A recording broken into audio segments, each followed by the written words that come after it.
Today I'm going to walk you through how to create your very first garden layout, so even if you're coming to this video with zero gardening experience, by the end you're going to know everything you need to have a thriving garden this year. I remember being so confused as a beginning gardener between not knowing when to plant things and how much space everything would take and what each plant needed. I remember thinking this is not a very relaxing hobby after all. So my goal is to take everything I've learned over the last couple of years and make it easier for you and show you some high and low tech tools to help you along the way. A lot of us start by picking out plants, which is totally fine, but your garden is going to be super unique to you, and it's helpful to know a couple of things to help you choose better plants. So the three major things that you want to get a handle on are the weather in your area, the path of the sun through your garden, and what I'm kind of calling the quirks of your garden space. So first things first, if you are in an area that freezes over the winter, look up your last and first frost dates on almanac.com. This is also going to show you your growing season. For example, mine is 166 days. It's important to know that these dates are not guarantees. Like your last frost date, for example, just means that there is less than a 30% chance of frost happening after that date. Next, go to usclimatedata.com and look up the average high and low temperature for each month in your area. This information is going to be super helpful as we start to talk about cool versus warm weather plants, because at about 75 degrees Fahrenheit, something happens and all those cool weather plants will start to go to seed or bolt, which makes the plants kind of bitter and inedible. But a lot of your warm weather plants won't even really start growing until it's over 75 degrees Fahrenheit. If you plant them when it's too cool outside, the soil is too cool, they'll just kind of sit there and chill until the weather warms up. So for example, my last frost date is April 30th, but the entire month of May, the high average temperature is only 72 degrees. So I now plan for my cool weather crops to grow throughout May, and I don't even worry about my hot weather crops until late May, early June. And this helps me get a lot more out of both seasons. Every year, of course, is going to be different and weather anomalies are going to happen, but this gives you at least some idea of what to expect. In addition to your garden beds, draw a line or have some kind of representation for the path of the sun. This doesn't have to be exact, but it's just giving you some idea of the way that the sun travels through your space. You can just observe this in your space throughout the day, or you can look at suncalc.com, and that's going to show you a little bit more detail about where the sun is going to be throughout the year. On your garden plan, also add any trees that are maybe bare right now and don't have any leaves, but in the summer they are going to be fully leafed out and also block the sun. This plays a huge role in your garden planning because, for example, if you plant corn and then on the other side of it, the shady side, you plant squash, maybe you're trying to do like a Three Sisters thing, the corn is going to shoot up over the first 6 weeks and your squash will be still probably trying to get going. And if the corn grows up too fast, then your squash will literally just sit there and not grow. It probably won't even die, it just will grow a tiny bit. In the northern hemisphere, the sun is going to be on the south side of your garden, so you want to plant your tallest stuff to the most northern edge of your garden and then work your way down from there. Or you can use the shade strategically. Like for example, I've got a few heat tolerant lettuce types that I plant in the shade of other taller plants. And last but not least, take a few minutes to think about the quirks of your garden space and how you move through it. If there's an area that you walk through more frequently, put the stuff that you want to harvest more frequently there, like herbs or peas or something like that. If you have an area that doesn't drain water very well, you could put celery there or some other plant that doesn't mind having wet roots. You may have noticed that I didn't mention your growing zone at all, and that's because it really doesn't matter for your annual vegetable garden. It only matters when you're picking plants that are going to come back year after year, so that may impact things like asparagus or rhubarb or something like that. But generally speaking, for your annual veggies, you can just forget about your growing zone altogether. So with all of that in mind, you have a much better chance of placing plants in the spaces that they're going to do best. And that leads us to the next step, which is choosing plants.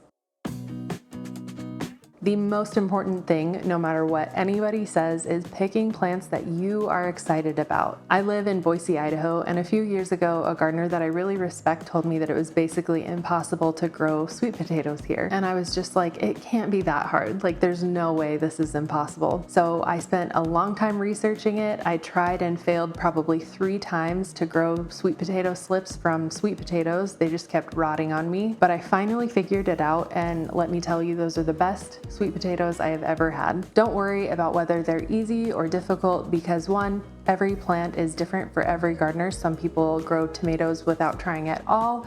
Some people have to work hard at it. It just depends on so many different factors, and you're gonna learn just as much from the things that don't work out the way you expect as the things that do. The one big thing to keep in mind is your growing season. For example, mine is 166 days and peanuts take about 160 days to mature. But like we talked about earlier, the month of May for me is still pretty cold. So if I planted peanuts the day after my last frost date, they would honestly probably rot in the soil before they had a chance to germinate because it's just too cold or inconsistent. I would probably want to plant them at the end of May, and I probably only would have 120 days left in my growing season. The last thing here is to categorize your plants. Cold weather plants will survive a frost but might stop flowering or bolt over 75 degrees Fahrenheit. These are some examples, but the free garden planning guide in the pinned comment has larger lists. Mild weather plants will survive a light frost but also do just fine in warm weather. Carrots, kale, and potatoes are great examples. And finally, hot weather crops will not survive a frost, and they also need it to be pretty warm to actually grow.